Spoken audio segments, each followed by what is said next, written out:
Ер нь энэ эрт одоо хүүхдээ үзүүлж үнэлүүлэх гэдэг юм дээр монголчууд мэдээ энэ соёлд хэр суусан юм шиг тань анзаардаг. Ямар тач гэсэн ээж аав маань юуг ойлгосоо гэж хүсдэг вэ гэхээр юутайч та эхлээ хүүхдээ ойлгочих. Хамгийн эхлээд хүүхдээ ойлгочих. Энэ яагаад энэ үгийг хэлээд байна? Яагаад энэ үйлдэлийг хийгээд байна? Яагаад энэ зан авир гараад байна? Юусоо ямар ч амьдралын асуудал болгосон гэсэн энэ нийтийг бити мартаарэ. Энийг бол заавал санаж явах ёстой шүү, ажиглаж явах ёстой шүү гэсэн зүйлс. Ямар нэг чадварыг нь илүү түлхүүн анхаарч хөгжүүлэх гэхээсээ илүү хүүхдээ бүх талаас нь анхаардаг байгаасай гэж хүсэж байна.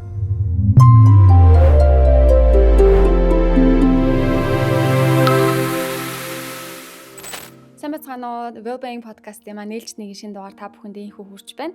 За ингээд 47 цаг альчлаад хүүхдүүд сургууль нь амраад яг энэ чухал үед эцэг эхчүүд хүүхдтэйгээ мэдээж зуныг бол хамт өнгөрөөж байгаа. Тэгээ энэ удаагийн дугаартаа бид яхаа аргагүй сайн сайхан байдлын нийгмийн үндэс болох хүүхдтэй яаж анхаарах юм бэ гэдэг маш чухал сэдвийн талаар мэрэгжлийн хоёр хүний ураад ярилцахад бэлэн болсон байна. За ингээд урилгыг маань хүлээж аваад өнөөдөр ирсэн та хоёртаа маш их баярлалаа.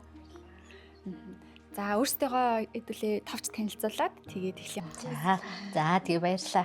За ингээд энэ нэвтрүүлэгт урьж оруулсанд баярлалаа. За миний хувьд бол би хүүхдийн эмч. За хүүхдийн эмч дотор хүүхдийн мэдэрл олон сэтгцээр нарийн мэрэгжил эзэмссэн анхаа ухааны доктор Амгалан гэдэг хүн байна. За намайг их жаргалан гэдэг сэтгэл судлаач мэрэгчлээ. Одоогоор бол Bright Mind төвийг үүсгэн байгуулад яг хүүхдийн хөгжлийн үнэлгээ хүүхдийн хөгжлийн одоо мэрэгчлэлээр ингээд мэрэгшээд явж байгаа юм байна. Эхний асуултаа асуулаа. За одоо тэгвэл яг үндсэн сэдв рүү орох юм бол хүүхдийн хөгжил гэдээ ярих юм бол мэдээж эн чинь одоо бүхэл бүтэн чинь хүн байгаа учраас зөвхөн сэтгэл зүйчнэр ч юм уу, багш нар ч юм уу, эсвэл эмчнэр ч юм ангаахын салбарын гэхээс л үгээр яг хамтын байдлаар мэдээж харах хэрэгтэй баг. Гэтэ энэ дээр сүүлийн үед одоо манай мэрэгжлийнхэн дунд ч гэсэн тийм нэ зөндөө ажиллагдаж байгаа нь сэтгэл зүйчнэр бүх юм руу ингээд одоо салбарын бас нэг тийм шалгуур гэх юм хөгжлийн л үйл ашиглан л да. Бүх юм руу ингээд орчихгүй бол үзчихгээл яваад байгаа ч гэсэн жоохон дутагдaltaй санагдаад байгаа маань харахгүй хүүхдийн сэтгэл зүй гэдэг бол өөрөө бас эмзэг учраас энэ сэдв дээр бол яг мэрэгжлийн хүмүүсийн бас дуу хоолой хүрэх хэрэгтэй баг. Тэгэхээр тэр тусмаа яг хүүхдийн хөгжил гэдгийг одоо яг юуг ойлгох юм бэ? Ямар хөгжлийн үештүүд байд юм бэ гэдэг нэлийн суур ойлголтуудаас нь эхлэе гэж бодож байна. Тэгэхээр энэ дээр та хоёрын хинэн илүү яаж хариулмаар хүссэн хариулаад явж болно. Тэгээ хүүхдийн яг хөгжлийн талаас бол мэдээж хүүхдийн эмч нар илүү те одоо хүүхдийн мэдээж сурган заа харах тал руугаа бол хөгжлийн үнэлгээ байна. Гэхдээ яг хүүхдийн хөгжлийн үе шатыг бол яг хүүхдийн эмчнэр тухайн хүүхдийн насны онцлогтой холбож яг өсөлт одоо бие барилтрын өсөлт хөгжил сэтгцийн хөгжилтэй холбож ингээд тайлбарладаг. За тэгэхээр бид нар яг хүүхдийн хөгжлийн үнэлгээнд дээр бол эхлээд яг хүүхдийн эмч нарын ашигладаг гундогны ангил гэж үгдэн. Тэгэхээр ер нь бол хүүхдийн тухайн насны ангиллаар нь хөгжлийг үнэлдэг. Тэгэхээр одоо бид нар ямар хүүхэд хэдэн настай хүүхэд хэдэн сартай хүүхэд үзэх гэж байгаа гэдгээс нь жишээ нь хамаарна гэсэн үг. Тэгэхээр ерөнхийдөө энэ хүүхдийн эхлээд хүүхдийн насны ангиллал дараа нь тухайн насны ангиллал болгонд хүүхдийн хөгжил ямар байхаа гэдгийг нь үнэлгээ хийдэг. За мэдээж яг одоо үзлэг хийх явцдаа үнэлгээс гадна үнэлгээний аргууд эдэг хэлбэршүүлсэн болон дэлгэрэнгүй үнэлгээний аргууд байгаа. За тэгэхээр мэдээж эцэг эхчүүд болон ер нь бол одоо сонсож байгаа хүмүүст хэрэгтэй байдлаар хэлэхэд нэг одоо хүүхдийн насыг эхлээд бол бүр яг томоор нь бол умайн хөгжлийн буюу умайн гаднах амьдралын гэж хоёр том хувааж үздэг. Мэдээж бид нар нөгөө хүүхэд олцсон цагаасаа эхлээл тэр бол нэг хөгжлийн үе шат явж байгаа те манай монголчууд ярьдаг төрөөд гараад ирэхээр нэг настай гэж тооцдог те энэ чинь бол умайн хөгжил умайдах хөгжлийн явц явагцаар л байгаа. За тэрийг бол мэдээж монголчууд бас ухаантай тэрийг одоо үнэлгээ юундаа насныхаа ангилд оруулаад хэлсэн байна те. За тэгэхээр тэр үед нь мэдээж эцэг эхчүүд одоо ингээд ээж аав болно гэдэг бол яг одоо умайн одоо хөгжлийн үеэс буюу тэр үеэс л хүүхдтэйгээ ярилцаж гэр бүлийн дулаан уур амьсгал хүүхдтэйгээ сайн ярилцах те мэдээж одоо ингээд их хүүхэд ихийн хөвлөдөө байсан ч гэсэн эцэг эхийгээ таньж яадаг сонсож яадаг зүрхний цохилтыг нь сонсож яадаг те энэ чиглэлээр мэдээж одоо анхаарч авах хэрэгтэй байна. За дараагийнх нь бол умайн гаднах буюу хүүхэд төрөөд гараад ирлээ те. За тэгэхээр эхний хамгийн чухал үе бол няраа үе байдаг. За няраа үе бол эхний 28 хоног эхний 28 хоногийг бол бид няраа үе гэж нэрлэдэг. Тэгэхээр 29 хоног буюу 1 сар хүрчихэд бол хөхүүл нас руу орчиж байна. За тэгэхээр няраа үед нь бид нар хүүхдээ яаж асрах вэ гэдэг талаар няраа болон эцэг эхчүүдэд зориулсан зөвлөгөөнүүд байдаг. Тэгэхээр мэдээж мөн л адилхан одоо яг төрөөд хүүхэд гарч ирж байгаа дасан зохицох маш эмзэг үе нь байдаг. Тэгэхээр тэр үед нь хүүхдийн няраа дасан зохицох үеийг зөв чиглүүлэх, асаргаа, суулгаа, хөхөөр хооллох, агаар салхинд гаргах гэдэг ийм асаргааны нарийн зөвлөгөөнүүд байдаг. Тэгэхээр тэрийг бол эцэг эхчүүд аягүй сайн яг няраа үеийн асаргаан дээр бол манай эцэг эхчүүд бол харцангуй бас мэдээлэлтэй байдаг. За ингээд дараагийнх нь бол балчир нас буюу 1-3 нас байгаа. 3 нас тэр нөгөө юуны яажлын нас гэж хуучнаар нэрлэдэг байсан.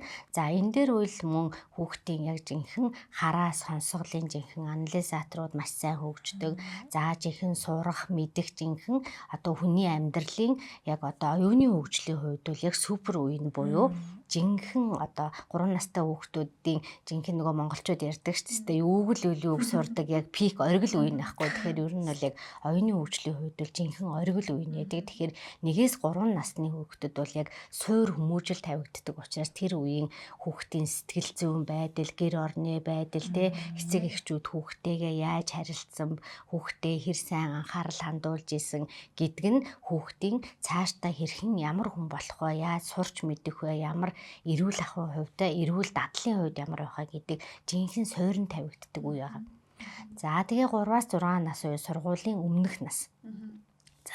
За энэ бол нөгөө цэцэрлэгийн нас гэж ярьдаг те. За тэгэхээр энэ үед бол мэдээж мөн адилхан одоо сургуульд ороод нийгэмшиж эхлэхийн урьдл гэсэн үг. Тэгэхээр тэр үед одоо жишээ нь хүүхдүүд үзүүлэхээр ирж байгаа хүүхэд нэг нь цэцэрлэгт явдаг, нэг нь цэцэрлэгт явдаггүй эмээ өвөө нь гэртээ хардаг хүүхд ихтэл хоёр хүүхдийн хөгжлийн хувьд шууд ялгаатай орж ирдэг штэ. Мэдээж одоо цэцэрлэгт явдаг хүүхд бол дуу бүжиг сурахаас ихсүүлээл хүүхд хүнтэй нийгэмшээ тарьцах эмчийн үзлэг хийхэд эмчтэй хөрхөн ингээд чагнуулаад үзүүлждэг. Эмч одоо ингээд үздэгэнч гэдэг юм уу, ямар нэг байдлаар өөрийгөө илэрхийлэх чадвар илүү байдаг бол одоо ямар нэг байдлаар цэцэрлэгт хамрагдах боломжгүй байгаа те. Ийм хүүхдүүд илүү нөгөө зөвхөн эмээ өвөө юм аав ээжтэйгээ байсаар яагаад айгүй бишүүрхсэн хүнд үзүүлдэггүй юм илэрхийлж чаддгүй ч юм уу. Иймэрхүү байдлаар бас орж ирж байгаа хандлага байдаг. За дараагийн үе шат бол мэдээ сургуулийн бага нас. Одоо 1-6 дугаар анги гэсэн үг те. 1-5 дугаар анги.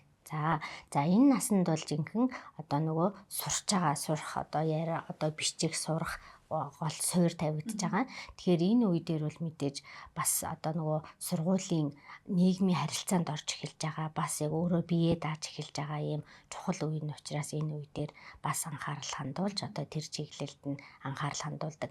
За дараагийн дунд анги руу дунд анги болж байгаа. За тэгэхээр дунд анги дээр бол ер нь бол эцэг эхчүүд дээр яг одоо бие бэлтэр хөгжлийн талаас юуг илүү анхаарах хэрэгтэй вэ гэхээр бэлгийн бодлт явагдаж эхэлдэг. За тэгэхээр яг хөгжлийн хувьд бол мэдээж хүүхэд байж байгаад насанд хүрэх чиглэл рүүгээ буюу шилжилтийн үе явж байгаа учраас бэлгийн бодлтын үед бас эцэг эхчүүд манай эцэг эхчүүдийн ер нь бол нийтлэг хандлага бол одоо хөхүүл болон одоо няраа хөхүү сайн ярьчлаа те. Сургуулийн өмнөх насанд бол аягүй сайн анхаардаг бас харьцангуй эцэг эхчүүд бол сүүлийн одоо яг нэг үеийг өнгөрөөд одоо үед бол хүүхдүүд харьцангуй эцэг эхчүүд хүүхдийнхээ боловсрал болон эрүүл мэндэд анхаараад орчин сэргийлэх үзлэг хийлгэхээр ирдэг. Эрүүл мэнд сэтгэл зүйчил талаас нь хөөрхөн үнэлгээ хийлгдэг ийм орчин сэргийлэх тал руугаа манай ангаах ухаан бас хөгжиж байгаа. Энэ тал дээр бол бас эцэг эхчүүдийн сайн юу байгаа. Яг нэг өсвөр нас руу шилжээд ирэхээр нэг үе хаягддаг хүүхд яагаад яг нөгөө өстой ингээд нөгөө D витамин уулгаал хүүхдээ анхаарал орчин сэргийлэх үзлэг хийлгээр явж яснаа яг өсвөр нас руу ороод ирэхээр нэг хэсэг яг за одоо ингээд бие даачлаа өөрийгөө бараг аваад өвчин гэж боддог юм уу яг ийм хаягддаг үе гэдэг. Тэгэхээр энэ үед нь бас яг нөгөө сэтгэл зүйн докторгүй байдал ч үүсдэг, шилжилтийн насны асуудлууд үүсдэг. Тэгэхээр энэ үед нь аягүй сайн хүүхдтэйгээ ярилцах, ойлголцох тийм сэтгэл зүйчтэй очиж уулзуулах те мэдээж зөвхөн өөртөө ярилцахаас гадна нэг сэтгэл зүйчтэй хандах ч юм уу энэ үе нөгөө сэтгэл зүйн докторгүй байдал талаас нь бас анхаарах хэрэгтэй. Илүү өмнөх насн дээр нь бол нөгөө бие бэлтэр талаас нь хөгжил талаас нь анхаарч исэн бол сэтгэл зүй талаас нь бас аягүй сайн анхаарах юм шаардлагатай үе болж эхэлдэг. За тэгээд ер нь бол Дэлхийн эрүүл мэндийн байгууллагын тодорхойлолтоор бол өсвөр насыг 10-аас 19 нас гэж үздэг. 10-аас 19 нас те.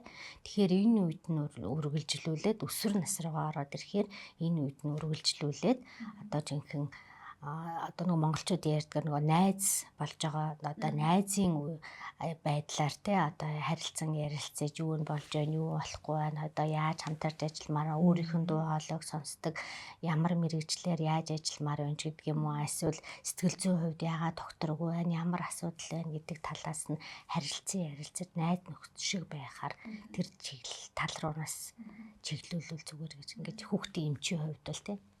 За маш цогц мэдээллийг богино хугацаанд өөрөө дотроо за хүүхд байлаа бүрэлдлээ ингээ ерөөсө том болтлоо өсвөр нас шилжилтийн үе хүртэл зураглаж харж чадлаа. Хүүхдийн эмчнэрийн л ерөнхий бидний барьдаг яг хандлага бол мэдээж яг л тий нөгөө насных нь онцлог болгонтой л хамааруулж л тухайн асуудал нөгөө хүүхэд томрохоор асуудал нь томрдог гэдэг.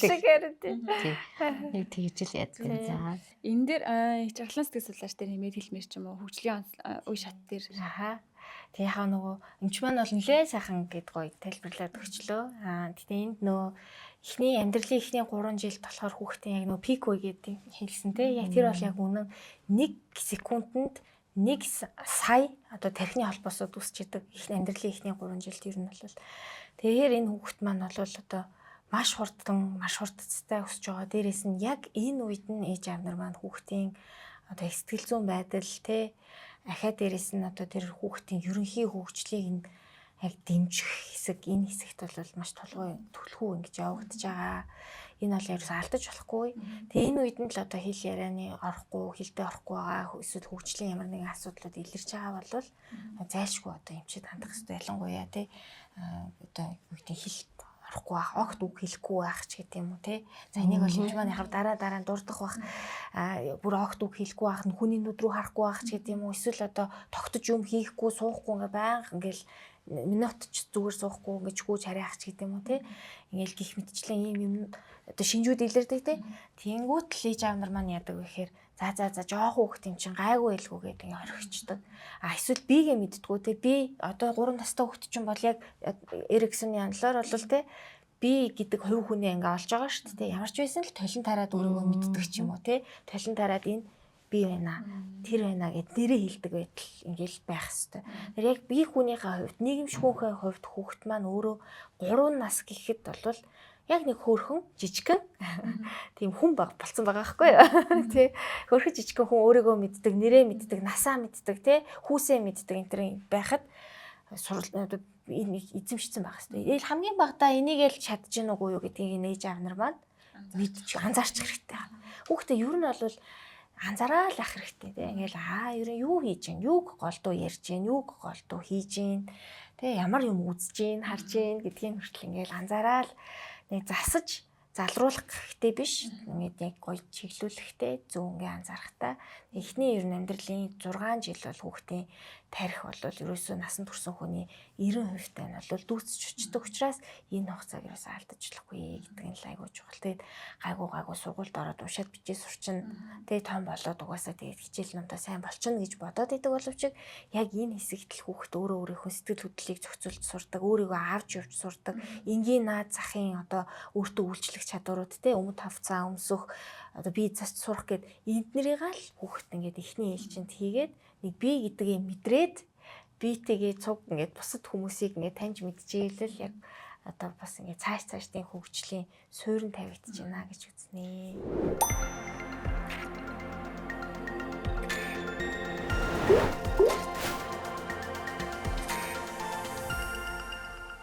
Маш том сэдв учраас надад л асуулт зөндөө гарч ирээд байна. Гэхдээ хамгийн түрүүнд одоо зөвч сонсогчд маань ч гэсэн мэдхий хүсэж байгаа зүйл магадгүй тэр за ингээд тодорхой одоо хэдэн насны ингээ хүүхэд байлаа гэж бодоход тэ тодорхой яг энэ хөгжлийн үедээ ийм зүйлсийг эзэмссэн байх ёстой штэ гэдэг нэг юм бол чадрууд тэ нийгэм сэтгэл зүйн одоо бие махбод юм ч гэдэм үү тэрхлийн чадрууд бол хөгжлийн үедээ байдаг баг. Гэтэ гурлаа одоо илүү төвлөрөөд за 3 нас хүртэл гэж бодлоо тэ яг энэ үе дээрээ магадгүй анхаарах ёстой шинж тэмдгүүд ч юм уу те суурь чадрууд нь яг юу байдаг вэ? Тэгээ бас яг ихчлэн сэтгэл судлаач хэлж байгаа шиг яг нөгөө бие махбод юм болоо ингээд те тэр зүйлс дээр ингээд эцэгч нар нөгөө хичүүл шууд анзаарч байгаа учраас анзаарч чаддаг бах. За мөглөж чадчихэв нү.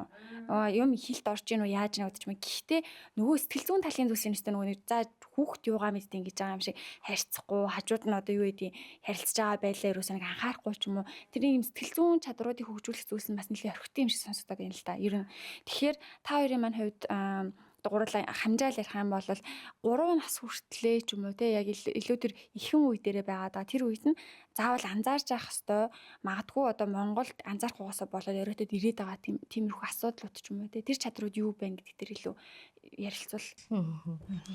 Хүүхдийн хувьд бол за сүүлийн жилүүдэд бол хилэрээний хоцрогдол бол мэдээж бас илүү одоо толгомцсон асуудал болоод байгаа.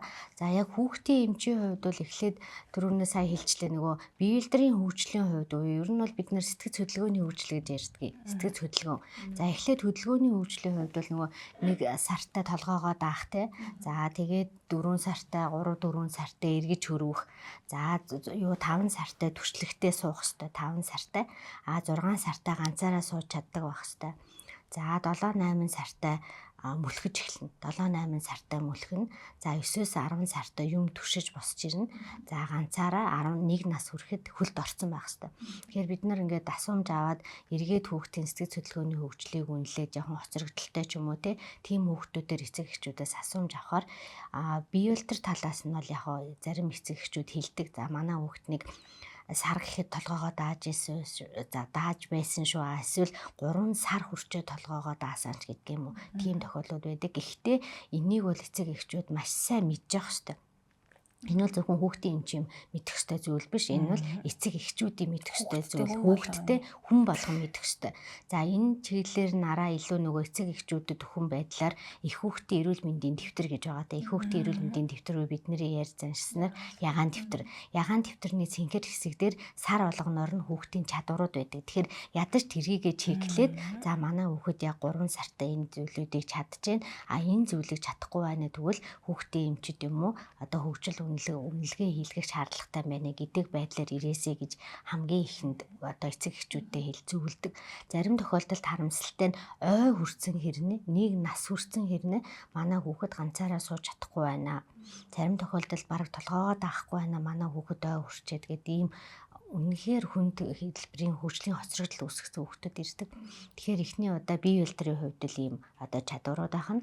За сэтгцийн хувьд буюу хилэрээний хөгжлийн хувьд бол мэдээж ганган жонгонгоос эхэлнэ. За тэгээд 1 ой хүрэхэд хүүхэд 10-аад үгийн сантай авах хэрэгтэй. 10 үг. Тэгэхээр ядаж нэг ааваа ээжээ те цайж гэдэг юм уу те баа шээ гэдэг үгнүүдээ хэлэх ядчил агаа анаа ойр зургийн үгнүүдээ хэлж явах хэрэгтэй. За 1 настай хүүхдэл 1 үгээр ярих буюу 10 үгтэй ах нь. За 2 нас хүрэхэд бол 2 үгтэй өгүүлбэрээр ярих хэрэгтэй. 2 үгтэй өгүүлбэр.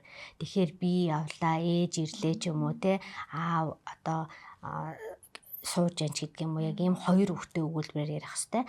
За 3 настай хүүхдэл 1000-аас 1200 үгийн сантай 3 үгтэй өгүүлбэрээр ярих хэвээр. 3 үгтэй өгүүлбэр. Түрүү манай сэтгэл судлаач хэллээ шүү дээ. Одоо өөрийнхөө биеийг одоо биеийн ил харагдаж байгаа эрхтнүүдээ заах дөрвөн одоо нөгөө гол үндсэн өнгүүдээ ялгах те ийм чадваруудтай. За тэгээд 4-5 настай бол мэдээж богино дуу шүлэг чийжлэх онцгой юу таах те таавар таах ийм чадваруудтай байх хэрэгтэй.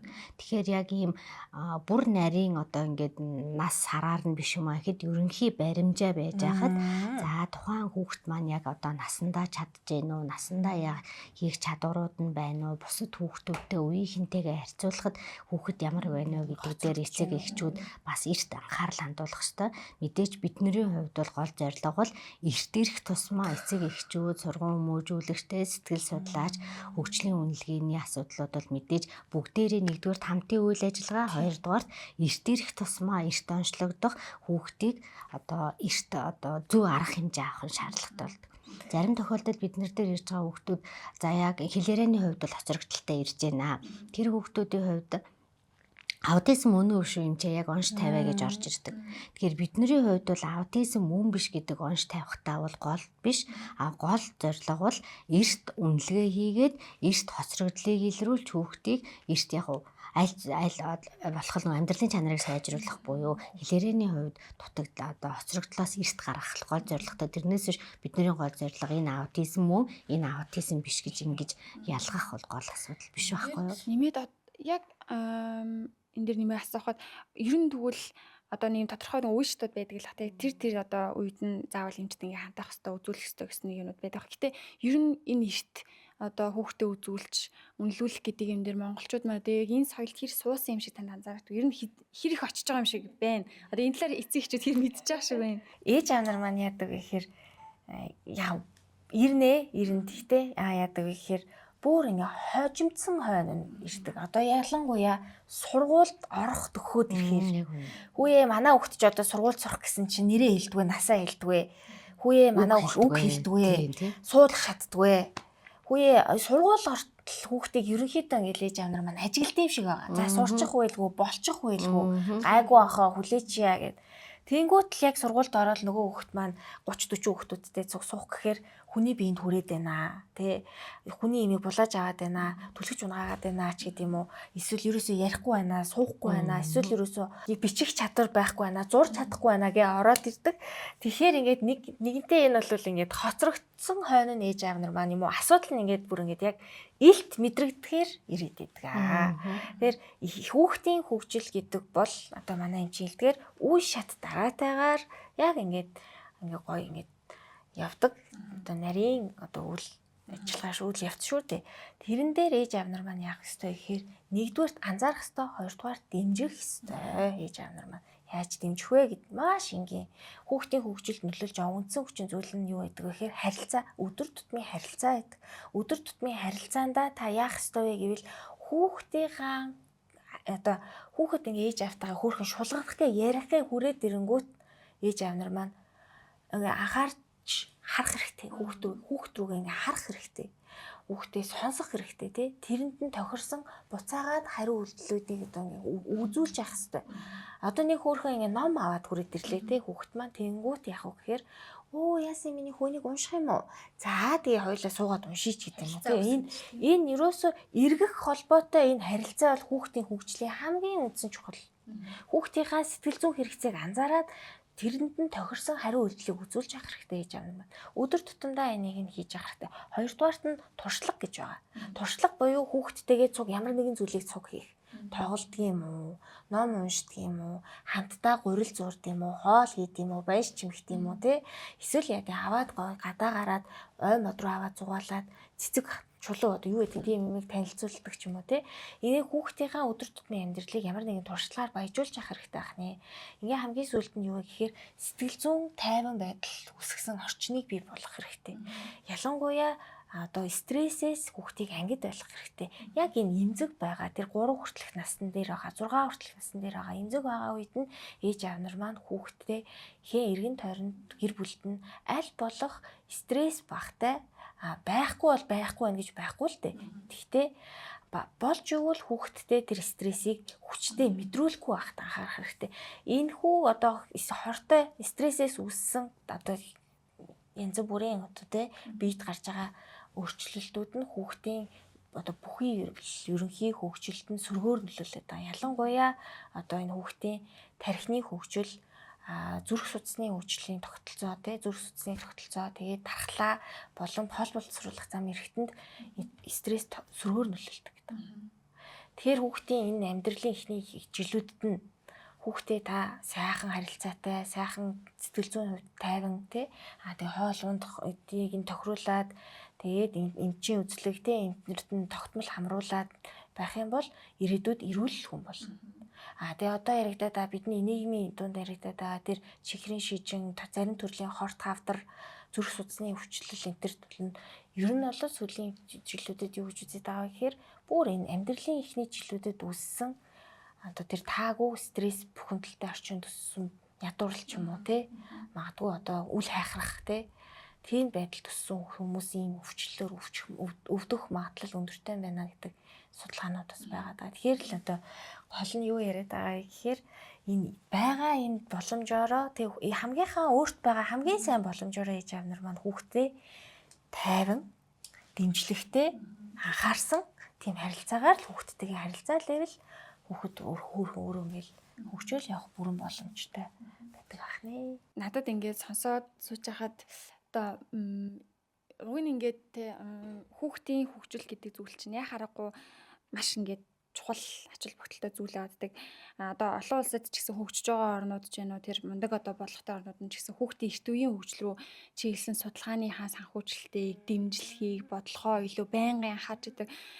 Өмнө жиллүүдээ Их Британий билүү яг Английн энэ дээр л санагдаж байна. Жишээн дээр илүү яг одоо хүүхдийн тархины хөгжлийг бүр яг өстой таны хэлдэг нэг умаад байх үеэс нь ахуулаад анхаарч дэмжих ёстой. Энд чинь өөрөө буцаад манай улсын хөгжилд шууд нөлөөтэй. Тийм учраас ийшээ чиглэсэн бид нар бодлогын санхүүжилттэй ч юм уу юмудаа нэмэгдүүлж байна гэдэг ийм шийдвэрүүдийг бас харж ирсэн. Тэгээ эндээс харах юм бол ууг нь хүүхд гэдэг зүйлийг харахгүй манай улсын нийгмийн хөгжлийн хамгийн суурь байгаад идэг.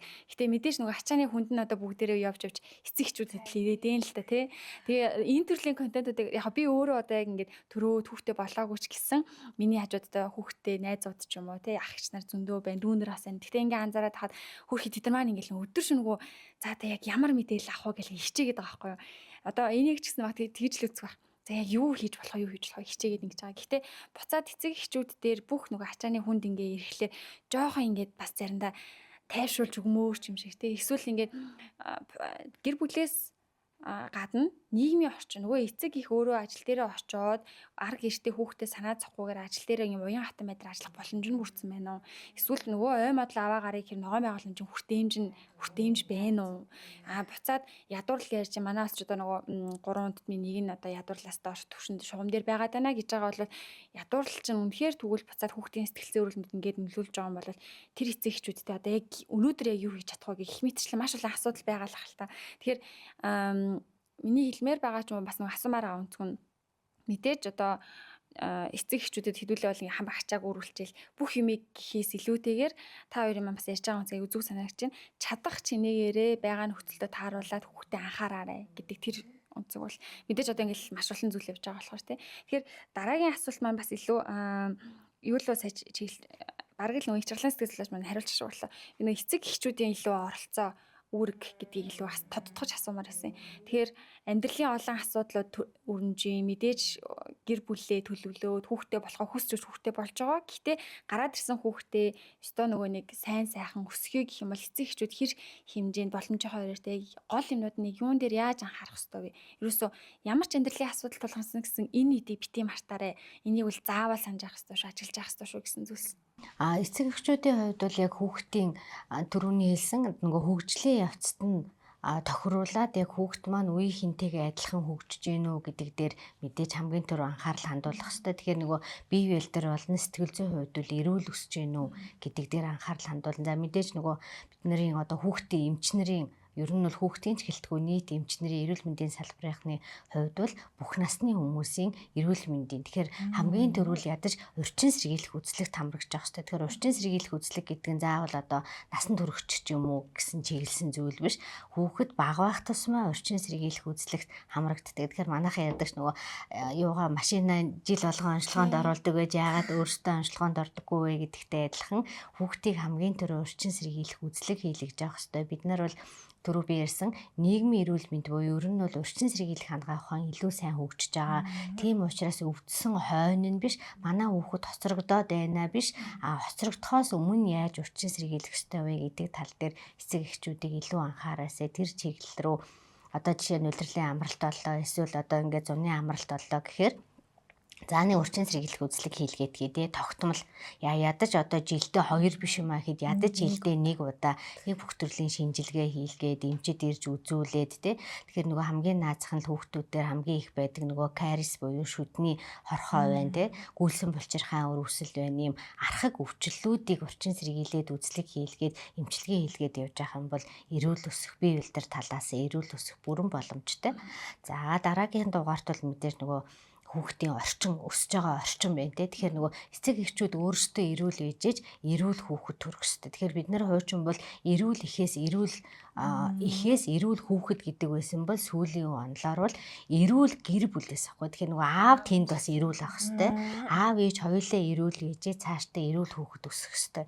Тэгэхээр нөгөө гэр бүл төлөвлөлт гэдэг бол эхлээд гэр бүл төлөвлөж одоо гэр бүлээ төлөвлөхөөс эхэлнэ гэж байна. Тэгэхээр одоо за мэдээж одоо гэр бүл болсон осууд байлаа гэж бодоход за одоо нэг жилийн дараа ч юм уу 2 жилийн дараа хүүхэдтэй болёо. За тхийн тулд бид хоёрт ямар архаг голомт байна вэ?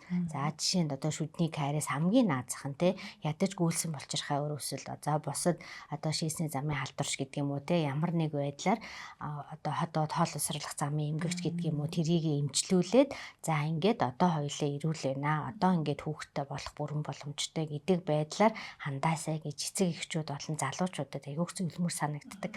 Зарим үед бол яалтчгүй л одоо тухайн гэр бүл юуны орчин нөхцлөөс болдгоо амьдралын хэв маягаас болдгоо зарим тохиолдолд харамсалтай нь ингээд хоёр залуу хос ээж агаад гэр бүл боллоо жирэмсэн боллоо те тэгснэ хүүхдээ гаргах уу болох уу ахуулчих уу за гаргачих гэдэг юм. Энд чинь нэг дэлгүүрээс нэг юм ах бүж байгаа сонголт хийх гэж зүйл биш байхгүй. Тэгэхээр энэ дээр маш сайн хариуцлагатай хандчихэж цаашдаа бид нар эрүүл хүүхдтэй өсгөж хүмүүжүүлээд эрүүл сарвал бид нар өөрсдөө сайхан аз жаргалтай амьдрах хэрэгтэй байхгүй. Тэгэхээр би зарим үед бид нар нөгөө юуны оюутнуудад бас ярьдгийг. Манай оюутнууд заримдаа мэдээж ингээл залуучууд юм чинь жирэмсэн болно.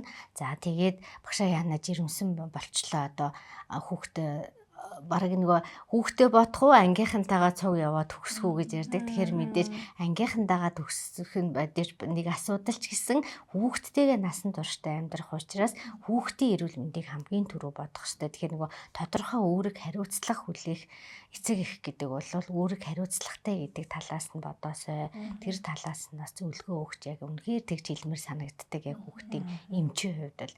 За тэгээд яг сэтгэл зүй талаасаа бол мэдээж хүүхдтэй болсон цагаасаа эхлээл их сайн нөгөө түрүү хэлсэн ярилцаа хүүхдийн хөгжлийг дэмжихтэй манай сэтгэл зүйч хэлж байна. Тэгэхээр энэ тал руугаа бас мэдээж ажиллах одоо хамтрах хэвээр. Мэдээж яг чухал нөгөө нэг сууринууд яригдчихэв. Тэгээ энэ дээр тань дээр нэмэт хэлмээр. Тийм нөгөө ээж аав нар маань бас нөгөө яадаг вэ гэхээр хүүхдээ одоо тань мэдхүн хөгжлийг нь илүү их дэмжих одоо хандлагатай байдаг. Ер нь шүүмжлээгүй л те. Ер нь шүүмжлэхгүй л те. Мэдээж ээж авт маань чухал байгаа те. Хичээлдээ сургуульд ороод хичээлдээ сайн байх хэрэгтэй. Ядчил хүүхдүүдээс хоцрохгүй байлгах гэсэн л тэр хүсэл шүү дээ. Ядчил одоо багштай ингээ юмаа цаг тухайд нөгөөд ингээд ямар ч одоо асуудалгүйгээр ингээ сурчдаг байгаасаа гэж бодоод байдаг. Тэгтэл энэний цаана юу гэж яригдэж байна гэхээр энэ сурах гэдэг тэр тань мэдхүн ур чадвараас гадна хүүхдийн хөгжил ерөөс өөр хоорондоо дандаа холбоотой явагдчихэдэг тий. Хэл ярианы хоцрогдолч гэсэн тий тань мэдхүн учир шалтгаантай байдаг, анхаарал нь тогтдгүй байдгаас олдгүй гэл ингээл бүгд юм нарийн холбоотой байдаг. Тэгэхээр ганцхан чадварыг нь хөгжүүлнэ гэж үзэх нь айгүй учир дутагдaltaй болчиход байгаа юм л да. Тэр бол их учир дутагдaltaй болчиход байгаа. Тэгэхээр хүүхдээ цогцоор нь анхаарах хэрэгтэй байна тий. Сэтгэл зүйн анхаарах хэрэгтэй байна. Тань мэдхүн чадварын ч гэсэн анхаарах хэрэгтэй байна. Дээрээс нь бусдтай яаж харилцах вэ гэдгийг нь зааж өгөх болчиход байгаа юм л да.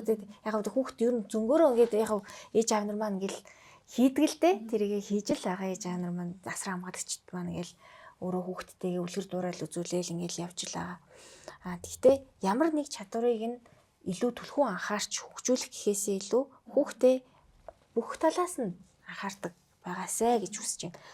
Багаас нь л тгийж сурчих юм бол өсвөр насндаа очихоор хүүхэд хямрах нь баг тий сэтгэл санаа тогтворгүй болох нь баг. Ядчил өөрийгөө ингээ мэдрээд бие махбодоо ингээ мэдрээд ингээ өсчихөж байгаа байхгүй тий. Тэгэхээр бүр ингээд нэг уншиж бичих юм уу тоо бодох нь чухал уу гэж чухал л да. Энэ бол чухал ур чадвар мөн үү мөн. Гэхдээ эннийхээ цаанд бас одоо дээлжих хүлээдэг байх тий. Бусдыг сайн сонсдог байх ч гэдэм юм уу. Магадгүй одоо хүүхдтэй тоглоомоо хуваалцдаг байх. За тоглоомоо хуваалцахгүй байгаагаа ч гэсэн үгээрээ зөв илэрхийлдэг байх. Тэгээ өөрийгөө нөгөө илэрхийлэх чадвар, анхаарлаа төвлөрүүлэх чадвар, сэтгэл хөдлөлөө удирдах чадвар. За гэх мэтчлэнгээр одоо өөрийнхөө жижигхэн зүйлийг ч гэсэн хүүхэд бас өөрийнхөө төлөө хийгээд сурч хэрэгтэй те. Амьс гутлаа хураадаг ч юм уу. Юу гэдгийг дэвтэр намаа бушуухан хичээлээ тараад ирэнгүүтээ хичээлээ хийнгүүтээ дэвтэр намаа хураадаг ийм хэцэгч гэдэг юм уу. Ингээд нөө заавал бүр тийм том гэхээс илүү те жижигхэн өдөр тутамд хийгдэж байгаа үйлдэлүүд ч гэсэн хүүхдийн хөгжлийг тодорхойлж байдаг. Тэгэхээр ээж аав нар маань бол ингээд нэг амар том төсөл хийгээд байгаа гэхээсээ илүү өдөр тутамдаа хүүхдтэйгээ харилцаж байгаа тэр өнгө тоноо л анхаарч хэрэгтэй. Өдөр тутамдаа хамт юу хийж байгаагаа л анхаарч хэрэгтэй. Манай эн чинь хэлдэг үнэхээр үнэн те. Өдөр тутамдаа хоолоо цугцдаг ч гэдэг юм уу. Тэгээд дээрэс нь энэ хүүхэд маань яг одоо энэ өөрийнхөө байгаа байдлыг өөрөө ингэж удирдах чадварыг нь л ер нь эцсийн эцэст хүүхэд өөрийгөө л зөв аваад явчих юм бол ямар ч мундаг эрдэмтэн профессор байхаас илүү чухал чадвар юм уу гэж бодогдоод идэг гэсэн миний хувьд бол тэгээ өөрийгөө одоо хайтайгаа аваа явчихдаг хичээл намаа өөрөө ялгацдаг өөрийнхөө юмыг өөрөө хариуцчихдаг ер нь тэгээл ингээл багаас нь ингээд яваад хахаар л том болоод энэ хичээл гэдэг чинь миний хариуцлага юм байна тий одоо юу гэдэг ер нь өөрийгөө сайхан цэвэрхэн аваа явуучих чинь миний хийдэг зүйл миний хариуцах зүйл юм байна гэдгээ өөрөө ингээ ухамсарлаад ойлгох нь л чухал. Тэрнээс биш одоо нийт түгээмэл анзаарэгдэж байгаа юм юу вэ гэхээр үгэнд маань орохгүй байна. Намайг сонсохгүй байна. Миний хэлснийг хийхгүй байна ч гэдэг юм уу. Дээрээс доошоо ингээд хүүхдтэй удирдах гэдэг манай ээж аав маань. Яг анхаарч байгаа нэг хэлбэр мөн л дөө. Тэгтээ тэгвэл хизээ өөрөө хийж сурах вэ гэдгийг нь л асуух хэрэгтэй тий. Насаараа ээж автайгаа зүг амьдрахгүй шүү дээ хүүхд. Тэгэхээр бүр ингээд сайн өдөр тутамдаа харилцаж байгаа харилцаанаас л хүүхэд өөрөө өөрийгөө л хайтайхан аваа явуучих тийм чадварыг л бий болгох нь ер нь тэр уншиж бичих тий одоо юу гэдэг тоо хичээлдээ сайн байх мундаг эрдэмтэн профессор байх мэдээж тэр бол өгөгдөл байгаа л да. Тэр байгаа тэр бол байдаг. Тийм угаас тийм одоо юу ухааны өгөгдөлтэй хүүхэд байхыг үгүйсэхгүй тийм. Гэхдээ тэрнээс гадна хин нэгний тусламжгүйгээр тийм биеэн дагаад өөрийгөө аваад явчихын чадварыг л бүр багаас нь суулгаж өгөх хэрэгтэй.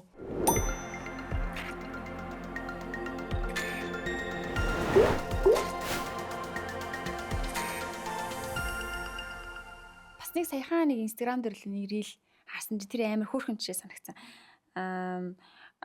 Одоо хүүхэд нь юу гэдэг те ингээд ийм мэдгүй цогтөг ч юм уу те жоохон хүүхэд нээж байгаа ч юм уу цогтөг ч юм юм бол чиний эн чинь ингээд намайг буцаад гомдоод байгаамаа. Чи ийм үг үйлдэл хийх юм бол эн чинь намайг өвтгөөд би гомдоод байгаа хгүй да гэдэг байдлаар яг таны хэлдгээр нөгөө нэг төвшөнд нь очиж ярих юм бол миний хийж байгаа үйлдэлээс л тэнд нэг хүн чинь өвтөд байгаа юм штэ гэдгийг анзаарахгүй бол ихэнхдээ болохоор бид нар чинь бол яг гадаг бити мухаашлаа те гэл нөгөө хамиг минь дарах гад гэдэг те.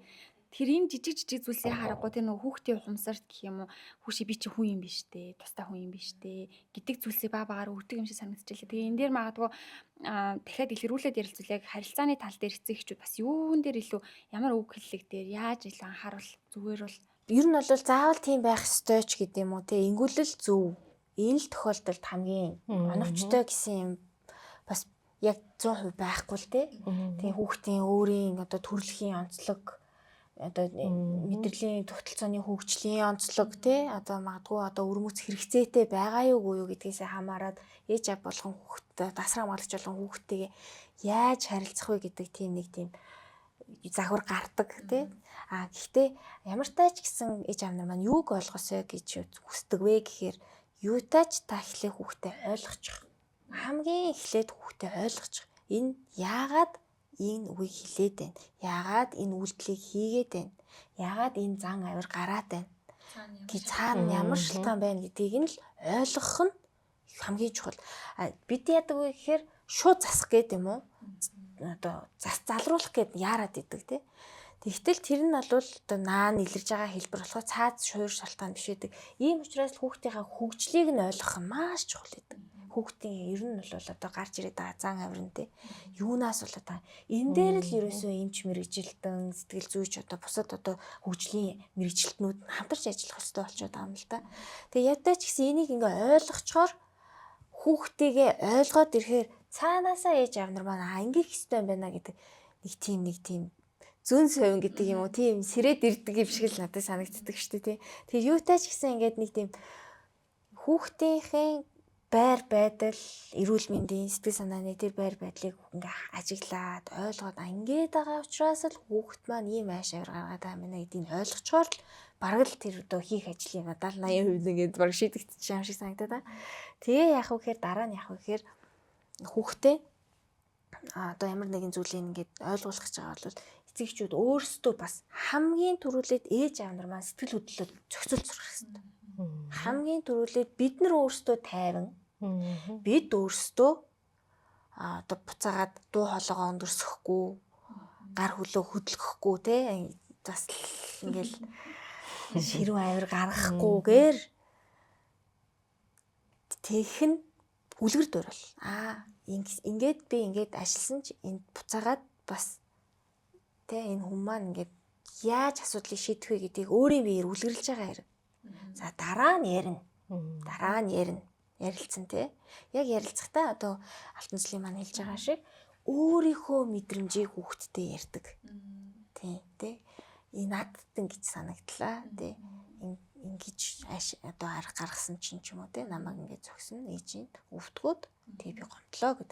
Яг энэ зарчмаар ингэж явах юм бол хүүхэд ингэж л хүнтэй харилцдаг юм байна гэдгийг сурдаг. Ер нь бол би миний хийсэн үг үлдэл энэ хүн ингэ нөлөөлөд байгаа юм байна гэдэг. Дээрээс нь одоо тий ингээд ээж аав нар маань өөрсдөө дүр болох нь шүү дээ. Рол модель болох нь шүү дээ тий. Одоо дүрээр ингэж үлгэрлэж ингэж харуулах нэ.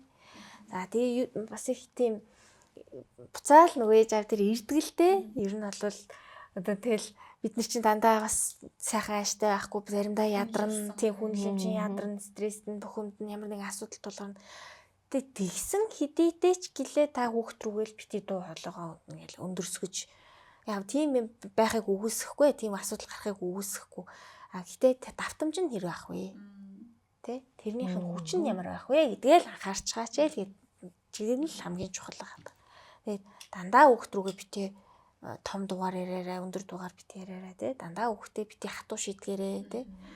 Хүүхдийнхаа одоо холын зорилгоо санаарай тий. Та ямар сэтгэл зүйтэй, ямар бие махбодтой хүн өсөх гэж байгаа вэ гэдэг тэр холын зорилгоо санаад яг одоо өөртөө чинь төрж байгаа мэдрэмжийг нэг жаахан дарс хийгээ те нэг тайвшруул тэрнийхээ дараа хүүхдтэйгээ яриарай. Тэгээд гэдэг нь л хамгийн чухал байдаг да. Магадгүй яг энэ үртэл сонсож байгаа хүмүүс за ямар ч тач хүүхдээ эрт тэгвэл те нөгөө эрт дэлгэрүүлэг гэдэг юм ч одоо ингээд зөвхөн томчуудын ч насан турш хүмүүсийн хэсэг хүүхдээ ч гэсэн анхаарах хэрэгтэй. Ядаж дорож нэг удаа ч гэсэн үнэлгээнд оруулах хэрэгтэй гэдгийг бол ойлгочлаа. Тэгвэл магадгүй одоо яг хаана очиж тэр үнэлгээнд орж болох вэ гэдэг талаас нь илүү мэдээлэл хэдүүлээ өгвөл. Юунууд дээр хүүхдийн яг эмчийн хувьд бол мэдээж хүүхдийн одоо өрхийн эрүүл мэндийн төвөөсөө эхлээл өрх дээр очиж үзүүлээ. Өрхийн эмчээс хүүхдийн эмчэд одоо нарийн мэрэгжлийн эмчээ шаардлагатай гэх юм бол мэдээж хүүхдийн эмч. За тэгээ хүүхдийн мэдрэл, хүүхдийн сэтгцгээд дотоод хүүхдийн дотоод шүүрлж гэдэг юм уу нарийн мэрэгчлүүд байгаа. Тэгэхээр тийшээгээ хандах бол бүрэн боломжтой. Хамгийн наазах нь л одоо хүүхдийнхээ их хүүхдийн дэвтрийн үнэлгээгээ хийгээд үүнээсээ залгуулад одоо эрүүл мэндийн байгууллагатай хандаж үзүүлээ. Тэгээд нарийн мэрэгчлүүд рүү бол авах шаардлагатай. Сая манай сэтгэл зүйчийн хэлсэн дээр нэмээд хэлэхэд ер нь бол эцэг эхчүүд хүүхдээ нөгөө сайн таниарай гэдэг дээр хүүхдийн яг өөрийнх нь хобби, сонирхол нь юу юм бэ гэдгээр нь тэр чиглэлээр хөгжүүлээсэй гэж бас их яг одоо ингээд үзүүлээд ирж байгаа зөвлөгөө авч байгаа хүүхдүүд дээр харахад бол бас тэгж бодогддог. Тэгэхээр мэдээж нөгөө хүүхэд болгон математикч болохгүй эцэг эхч болно гэдэг шиг хүүхэд болгон мэдээж бүх чадварыг тэгш эзэмшихөд мэдээж боломжгүй. Тэгэхээр хүүхдийн өөрийнх нь сонирхол, хобби юу вэ гэдгээр нь хүүхдийг ингээд цаашаа хүмүүжүүлээд юм уу ингээд одоо юу эрүүл мэндийн талаасаа ч гэсэн одоо жишээ нь бид нар дээр анхаарал татах хэд хөдөлгөөнт хэмгэгч юм уу одоо ямар нэг байдлаар одоо сүүлийн жилүүд нэмэгдээд байгаа аутизм ч юм уу тийм эмгэгтэй хүүхдүүд ирлээ гэхэд тухайн хүүхдийн яг сонирхол, хобби юу вэ, чаддаг зүйл нь юу вэ гэдэг дээр тэр зүйл дээр нь үндэслээ цаашаа хүүхдийг хөгжүүлэх юм бол мэдээж бидний хувьд ч гэсэн адилхан насан туршидчдэр ч гэсэн бидний чаддаг юмаа хийгээл энэ дээр л одоо сэтгэл зүйн хувь тайвшраад одоо өөрөө чаддагтай баясаад урам зориг аваа тэгээ сайхан амьдраад явж байгаа. Үүнтэй адилхан хүүхдүүдийнхээ яг юуг нь чаддгийг бүх хүүхдүүдийг одоо математик сайн бодох ёстой чи заавал математик дээр 100 авах ёстой биш. биеийн тамираар спортоор сайн одоо чаддаг хүүхэд ээж болж байна те.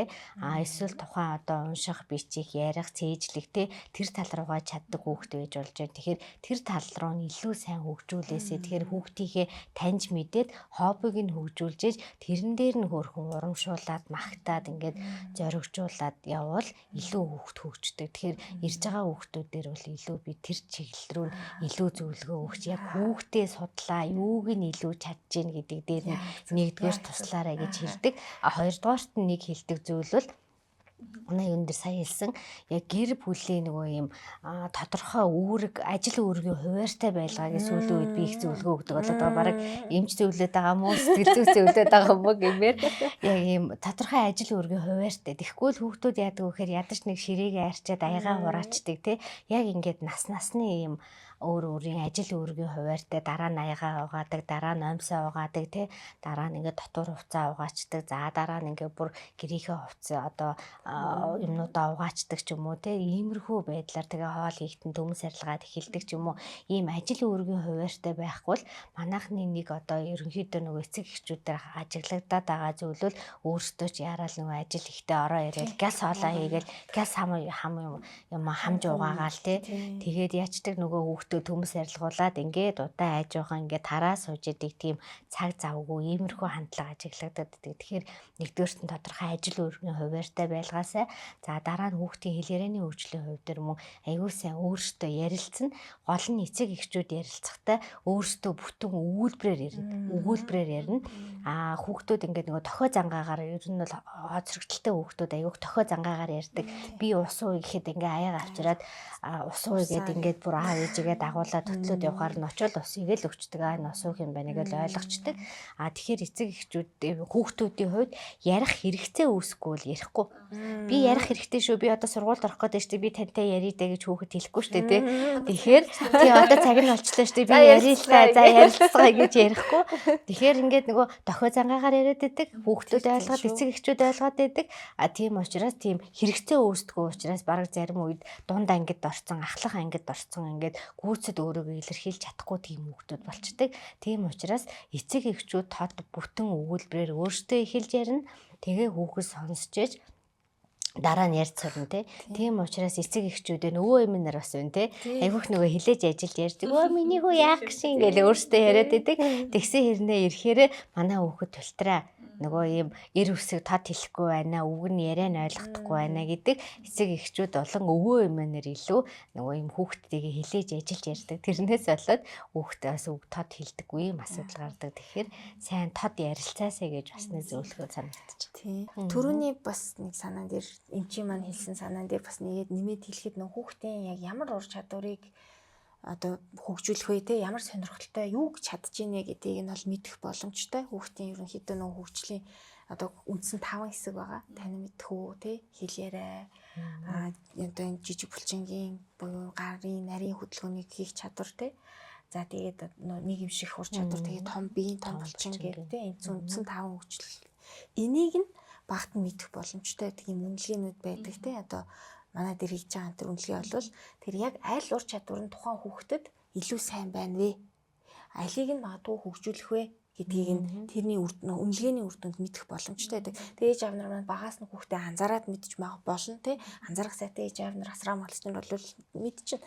Гэхдээ үнэхээр юундаа сайн бол, юунд дуртай бол гэдгийг мэдгэж байгаа бол ямар ур чадвар нь илүү хөгжсөн байна гэдгийг магадгүй ямарыг нь дэмжих шаардлагатай байна гэдэг хэрэгцээ нь хаана байна гэдгийг мэдхийг хүсвэл мэдэх бас боломжтой байгаад байдаг. Тэр ээж аав нар маань ер нь бол анзаарах нь байна, ойлгох нь байна. Тэ хүүхдээ бас юм хийл гэж ингэж бас дадуулж, туршуулж тэр юмнуудаас энэний үр дүнд л хүүхэд нэг би чаддсан байна гэдэг мэдрэмжийг авах айгүй чухал. Би чаддсан байна. Би чинь хүн юм байна гэдэг мэдрэмжийг авсан. Тэгвэл би чинь чаддсан байна. Надад нэг чаддаг юм байд юм байна. Өө ерөөсөө тэрэндээ л хүүхэд урамшиж байгаа. Тэгээд тэр чинь сурах сонирхол идэвх нэмэгдэж байгаа. Харилцах идэвх нэмэгдэж байгаа. Хамтарч тоглох идэвх нэмэгдэж байгаа. Тэрийгээ чадахгүй гэдгийг мэдрэхээр хүүхэд тогтворгүй байдалд орчих. Сэтгэл зүйн хувьд би чадахгүй байна. Би дутуу байна. би нэг л биш байна гэдэг ингээ мэдээл ингээ дотроо яваад идэг. Тэгээ хүүхдийн тэгэх тусмаа хүүхдэд төгшүүр тэр стресс нэмэгдээд идэг. Тэгээ яадаг вэ гэхээр хүүхд чинь бидэнд шиг насан турсан юм шиг би нэг л энийг чадахгүй байгаа юм шиг байна гэдгийг хэлэхгүй. Нэг л юм болохгүй байна гэдгээ дотроо мэдрээл яваад идэг. Тэгээ дотроо л ингээ шаналаад тэгээ яг вэ гэхээр ээж аав нар маань анзаарах нь тийм нөө бидний яриад байгаагаар л анзаараад тэгээ нойронд нь өөрчлөлт орж ийн үү, хоолнд нь өөрчлөлтөнд орж ийн үү, тэ зан үйл одоо стрессийн шинж тэмдэг зан үйлдэнд нь илэрж ийн үгүй юу гэдгийг ерөнхийдөө ээж аав нар маань хүүхдүүдээ сайхан анзаараад ярилцаал тогтмол нэг цаг хугацаа гаргаад тэгээл яваад ах юм бол ер нь бол өсвөр насндаа том хүн болоод хүүхд маань өөрийнхөө хямралыг өөрөө давж чаддаг болох нь байна. Өөрөө энэ нийгэмдээ сайхан одоо тий тусаа хүрэгдэг тийм бие хүн болж хүмүүжих юм байна. Дээрээс нь яадаг сэтгэл зүйн ч гэсэн сайхан байдал сэтгэл зүйн доктортой адилхан ч гэсэн нэмэгдэнэ. Тэр огт хямрал гарахгүй, огт асуудал үүсэхгүй байна гэж бол байхгүй. Гол нь тэрийг нь л мэдрээд анзаараа тохирсон одоо зөв чиглүүлгийг нь хийчих юм бол хүүхэд бол өөрийнхөө бүрэн чадвараар амьдрах боломжтой. Сонсоход гоё мэдээ байна. Тэгэхээр харин айгүй ингээд тайвшраад нэрээ тийм шүү дээ гэсэн тийм зөвлөмж мэдээллүүдийг манай үзэгч нар сонсогч нар авч байгаа.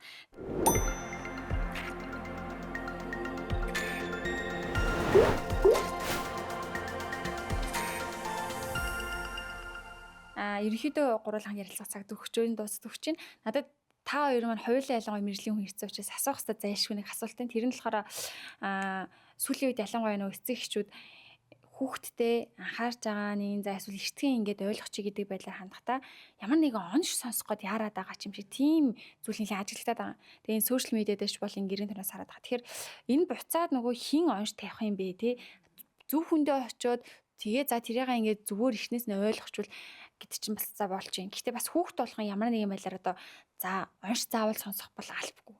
Эсвэл онш сонсон ч гэсэн тэр нь тэгээд юу ч амьдрал нь дуусч байгаа гэсэн үг биш. Нөгөө саяны таны хэлдгээр те тэр хүүхдээгаа юунд дуртай вэ? Хобби нь юу юм бэ? Ямар ч онштой, ямар ч одоо хөгжлийн бага хэмжээний хоцрогдолтой байж болно. Гэхдээ тэр чинь одоо хүн хിവэрээ л байгаа.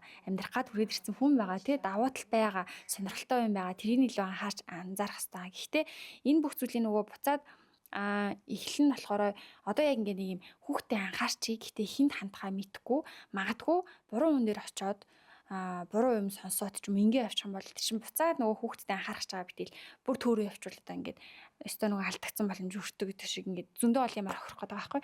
Тэгэхээр энийг нэг зэгцэлж ойлгуулж өгөө. За сэтгэл зүйч нарт хизээний юун дээр хандах юм бэ? За эмч нар хизээ юун дээр нь орж ирэх ёстой юм бэ гэдэг дээр та хоёр маань хамтарсан гоё хариулт өгөөч. За мэдээж хүүхдийн одоо хүүхд талаасаа одоо эмч талаасаа бол мэдээж эрүүл мэнд гэдэг дотроо бол мэдээж сэтгэл зүй болон бие байлдрын хувьд ямар нэг байдлаар одоо зөвөр шаналгаа үүсэж байгаа тохиолдолд мэдээж эмч рүү хандна. За өвчин сэргийлэх үзлэг бас мэдээж түрүү хэлсэн. Тэгэхээр хүүхдийн нөгөө хөгжил яг одоо нэгдүгээр хүүхэд насандаа хөгжиж гэнэ үү сэтгэл хөдөлгөөний хувьд хэв юм байна уу? Дээр нь бие байлдрын хувьд ямар нэгэн асуудал байна уу гэдэг дээр эмчэд хандах хэрэгтэй. Тэгээд эмчэд хандах нь бол мэдээж эрүүл одоо өвчин сэргийлэх болон ямар нэгэн зөвөр илэрсэн тохиолдолд бол хандах хэрэгтэй. За хэлээрээний хөгжлийн хувьд ч юм уу ер нь бол ямар нэгэн хөгжлийн хоцрогдол байх үедээ үеийнхнээсээ арай л өөр байна ч юм уу хоцрогдоод байна гэсэн тохиолдолд мөн эрүүл мэндийн байгууллага эмч нартай хандах хэрэгтэй.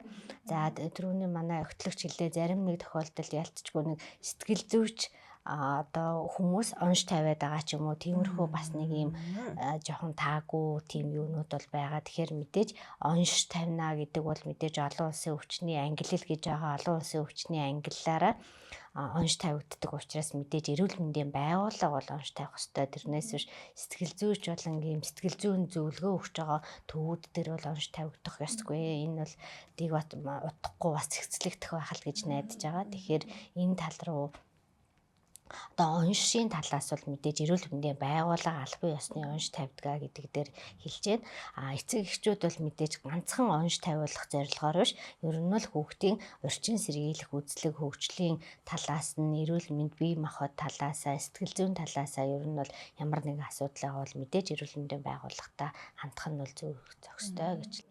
За одоо сэтгэл зүй талаас нь тий манай салбарт чинь бас л үгүй эн чинь нарийн сайн мэрэгшүүл одоо чинь клиник сэтгэл зүйчнэр бол зарим улсууд бол онш тавих ингээд одоо сэтгэл зүйн талын ч юм уу тий энэ дэр онш тавих хэрэгтэй байдаг ч юм уу тий гэтэл Монголд бол одоо нөө зөвхөн байхгүй учраас гэтээ ингээд зөв буруу гэдэг нь зөв ч юм шиг буруу ч юм шиг яваад байдаг. Тэгэхээр яг салбарт нь ажиллаж байгаа хүний хувьд ялангуяа хүүхдээр ажиллаж байгаа хүний хувьд таны одоо байр суурь яг ийм байх ёстой гэдэг талаас нь сонсвол эцэгчүүд.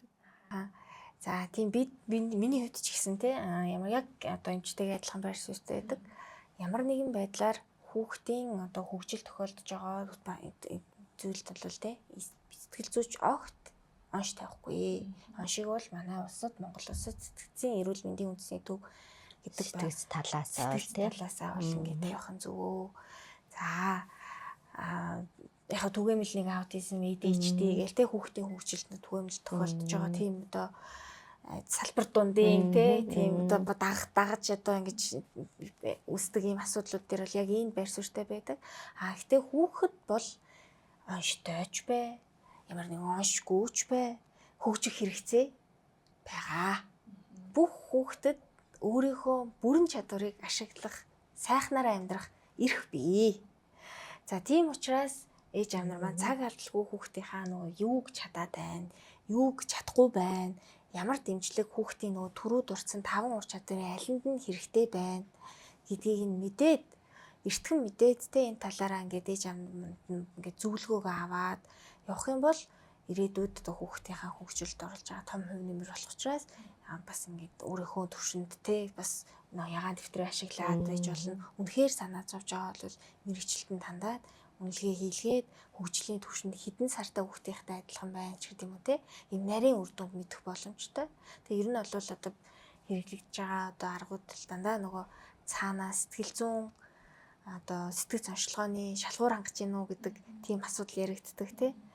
Тийм тэрийг бас сайн тооцож тэр ээж аав нар маань бас хандж тэрийг аргыг эзэмшсэн мэдж байгаа хүн дээр нь очих хэрэгтэй бас яг юуг бас ийм одоо тэр сайн гэсэн ч юм уу эсвэл одоо юу гэдэг те ингэхэл хэрэгтэй гэсэн тийм болгонлоо очихгүй байх нь хамгийн зөв болов гэж бодож байна. За ингээд ер нь өнөөдрийн маань дугаар өндөрлөж байна. Тэгээд хамгийн сүүлд одоо та хоёр маань өнөөдөр магадгүй хэлж амжаагүй байсан ч юм уу те эсвэл за яг энийг л уг нь хэрэгжүүлж зүгээр байгаа юм шүү гэд магадгүй дахиад зөвлөгөө аягүй хасаж ингээд нөө ирсэн дээр ингээд шиг тийм зүйл байгаа бол үзэгч сонсогч маань хэлээд тэгээд өнөөдөр хаярлаа дүгнээд тусгая гэж бодож байна. Бид нар яа санаанууд ерөнхийдөө гаргасан. Тэгтээс нөгөө Талшин Сүлейм маань хэлжсэн нөгөө ээж аав нарт яг ачааны хүнд нь ирээд байдаг. Тийм ээж аав нар болгоом л одоо хамгийн сайнараа хичээж байгаа. Тэг хүүхдээ гэсэн сэтгэл байгаа. Тэрийг бол бүгдээрээ одоо талархаж хүлээж авдаг. Гэхдээ бид бүгдээрээ яадаг гэхээр бас яг тийм нөгөө мэрэгжлийн хүмүүс биш байдаг тий. Дээрээс нь бас магадгүй танд тусламж хэрэгтэй байж болно тий. Тэр бол байж болно. Хүүхдээ ингээд анхаарад энийг л би нэг ойлгочмоор байна гэсэн зүйл байж болно. Энэ тохиолдолд бол одоо тусламж авах нь бол зөв бөгөөд ерөөсөө санаа зовох зүйл биш. Тэгээд дээрээс нь эмчит үзүүлэх юм уу хүүхдийн хөгжлийн мэрэгчлэлтэн хандахтай ээж аав нар маань юу ч бодож ирдэг гэхээр хүүхдээ ингээд нэг тийм шалгалтанд оруулах гээд байгаа ч юм шиг те. Эсвэл одоо айгу мундаг байгаасаа ч юм уу эсвэл чаддаггүй юм цөөхөн байгаасаа гэдэг тийм хүсэлтэд орж ирээд байдаг. Тэгтэл үгүй ээ те таны хүүхэд ямар ч байж болноо. Ямар ч хүүхэд одоо хүүхдийн хөгжил ийм л байвал зөв гэдэг тийм одоо тийм байхгүй. Тэгэхээр тийм санаа зовох ч юм уу эсвэл сайн байгаасаа гэдэг хүслээс илүү хүүхдтэй л хамгийн сайн сайхныг нь хүсэж орж ирээсэй те. Энийн үр дүнд би эмчит үзүүлээд хүүхдийнхаа л эрүүл мэндэд анхаарад хүүхдээ л гой хүн болгочихно гэдэг таны дотоод хүсэлтэй чинь нийлж байгаа те. Эсвэл одоо юу гэдэг хүүхдийн хөгжлийн мэрэгчлэлтэнд хандаад хүүхдийнхаа хөгжлийн аль хэрэгцээ байна гэдгийг нь олоод мэдчихнэ гэдэг чинь л та болоо явчих чаа. Тэгэхээр нэг тийм айхтар санаа зовхгүйгээр эсвэл манай хүүхд мундаг байгаасаа гэдэг тийм нэг хоёр туйл руу ингэж явахгүйгээр ямар ч байсан яах вэ? Хүүхд маань ямар ч байсан те энэ хүүхдээ сайн сайхныг нь хөгжүүлээд ингээд хүүхдээ хөгжүүлээ сайн сайхан явуулъя гэсэн тийм сэтгэлтэй л байгаа нь өөрөө айгуу чухал. Тийм учраас нэх бас их санаа зовоол бүр ингээл айгаал те ийм байх вэ тийм байх вэ гэдэг одоо нөө мэдээлэл ихсэн болоод ч тэр ээж аав нар маань маш их тийм санаа зовнилтой байдаг. Тэгэхээр тэрийг та мэдээд авчнаа гэдэг чинь л айгүй чухал. Таны хувьд тэр асуудал шийдэгдчихнэ л гэсэн үг. Тэнд заавал бас хүүхдэд нь мундаг те бүх юмдаа сайн байх албагүй зүгээр яавал илүү бас ингэж өөрийнхөө сайхан амьдрах боломжтой гэдгийг нэг ойлгох байдлаар тийм байдалтай хурж ирэл зүгээр гэдэг та. Тэгээ хүүхдийн эмчнэрийн хувьд бол яг хүүхэд талаасаа одоо өнөөдрийн сэдвтэйгээ холбоотойгоор хүүхдийн хөгжил яригдлаа шүү дээ. Тэгэхээр хүүхдийн хөгжлийн хувьд бол аль болох хүүхдийн хөгжил хэрэг хоцрогдол илэрх гээд байвал эрт эрүүл мэндийн байгууллага сэтгэл зүйч хөгжлийн үнэлгээ хийлгэхээр эрт хандаасай л гэдэг хамгийн гол цаг алдахгүй эрт хандах нь бол бид нар аль талаасаа хүүхдийг эрт онцлоод эрт шалтгаанаа олчих юм бол хүүхдийг одоо мэдээж хөгжлийн хоцрогдлыг эрт илрүүлнэ гэдэг бол хамгийн гол том асуудал. Тэгэх юм бол илрүүлжүүл бид нар тэгэл хамтраад аль тийшээ эцэг эхчүүчээ сургууль хүмүүжүүлэх сэтгэл зүйчтэй багийн үйл ажиллагаа гэдээ бид төрүүлсэн. Тэгэхээр эрт хандаасай л гэдэг нэг хамгийн гол коммент маань бол эрүүл мэндийн орчин сэргийлэх үзлэгээ хийлгээд хоцрогдлыг эрт илрүүлээсэ. За хоцрогдлгүй байвал сайн байна те. Тэгэх юм бол тэгээд орчин сэргийлэх үзлэгтэй хамрагдаад хүүхдийн өөрийнх нь одоо онцлог юугаар хөгжүүлээл явчвал хүүхд өөр аяндаа хөгжчихнэ. Тэгэхээр эрт хандаасай л гэдэг нэг хамгийн гол одоо гол юу маань зөвлөгөө маань л гэсэн үг. За ингээд өнөөдөр урьдлага авч хүлээж ирсэн маш их баярлалаа. Миний зүгээс яг одоо нэг юм нийгмийн ихтгэлцэл гэдэг зүйл чинь бас ингээл айгу том сэдв байгаа даа шүү дээ. Энэ нэг тийм том хол сэдв юм шиг хэрнээ яг үнэндээ ингээд ирж байгаа зочтойгоо ярихаар ингээд тэр ингээд бусад танихгүй хүнд ч юм уу эсвэл өөр салбарын хүнд ч юм уу итгэл ингээ баг айгу одоо хувь миний хувьд л нэмэгддэг. Тэгэхээр магадгүй манай үзэгчдийн хувьд ч гэсэн тийм баг. Гэхдээ нэрээ ямар азар бид нартэй ингээд тодорхой хэмжээний салбарын мэрэгчсэн хүмүүс нь бид нартай байгаа хүүхдэд тохиолдож байгаа асуудлыг би өнөөдөр хаашаа хэн тандгуу гэж яахгүйгээр аваачаал хэрвээ өгөөл үзүүлээл яг явчих юм бол тэнд бүхэлдэн баг нь ингээ ажиллаж байна. Тийм болохоор яг хэдийн мэдээж асуудлууд бол байгаа. Одоо хүртээ хэмжээний асуудал гэдэг ч юм уу те одоо ингээл зөндөө олон нөлөөс байгаа. Гэхдээ ядчил бид нар хамгийн ихэнд хүүхдэд анхаарыг гэх юм бол тэнд туслах мэрэгчлэнүүд та ичиг маань хүмүүс бидэрт бэлэн байгаа шүү гэдэг сонсох маш их тийм таатай байлаа. Тийм болохоор өнөөдрийн яриа маань олон одоо эцэг эхчүүд болон одоо хүүхдэд ойр ажиллах хүмүүст зөндөө олон гоё мэдрэмж мэдээллүүд өгсөн байхаа гэж найдаж байна. За ингээд сайн сайхан нийгмийг хамтаа бүтээгсэн үрээтэй манай Wellbeing podcast-ийн маань энэ удаагийн дугаар энэ хүрээд өндөрлөж байна. Тэгээ өнөөдрийн урилгыг хүлээж авч оролцсон Ангаах ухааны доктор, хүүхдийн мэдрэл сэтгцийн эмч би амгалан таньда баярлалаа. За мөн Bright Mind төвийн үүсгэн байгуулагч сэтгэл судлаач Инх Жаргалан баярлалаа. За ингээд Wellbeing podcast маань энэ удаагийн дугаар инхүү өндөрлөж байна. Дараагийн дугаар хүртэл түр баяртай.